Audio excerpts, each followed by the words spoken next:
Alston from Habitual Hostess. And as a habitual hostess, there are certain dishes that we are always habitually making. The one thing that is always in my freezer are these spiced bar nuts. They're perfect to bring out whenever you have company over. These nuts are delicious. Each nut is coated with a rosemary cayenne brown sugar mixture. I always buy these extra fancy mixed nuts from Costco. This bag makes about a double batch of our recipe, and so if I'm gonna do it, I'm just gonna do the whole thing and have them on hand so we work smarter, not harder. The next thing you're gonna want in order to make this recipe is a large baking sheet, especially if you are doubling the recipe. We're going to toast up and warm the nuts, and that way all of the coating will kind of attach and they'll get a nice toasted flavor.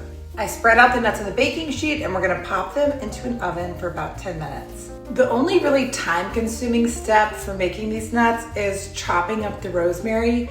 You're gonna wanna make sure you get a really nice fine chop on these. It helps them stick to the nuts better. This is kind of the consistency that we're looking for. I like to use these herb scissors when I'm chopping the rosemary. You can kind of go along the hard stem and cut off the leaves and then give them another fine chop with a knife. While those toast up, I'm going to melt some butter. I like to cut them into cubes so that they all melt more evenly. These are inspired by the bar nuts at Union Square Cafe in New York City, where I lived for almost 10 years. This was a part of our holiday boxes that we used to make for purchase when we first started Habitual Hostess. So I've made this recipe about, I don't know, hundreds of times. As you can see, we've basically created a caramel by melting that brown sugar into the butter. So make sure that you microwave the butter for the amount of time specified, that you cut it into equal pieces, and that you whisk it for the amount of time specified, and maybe even a little longer if yours hasn't completely emulsified like this. This is gonna coat those nuts perfectly.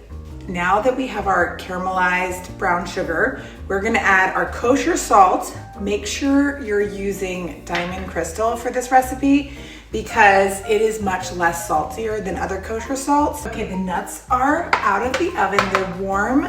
I have dolloped them with the rosemary mixture.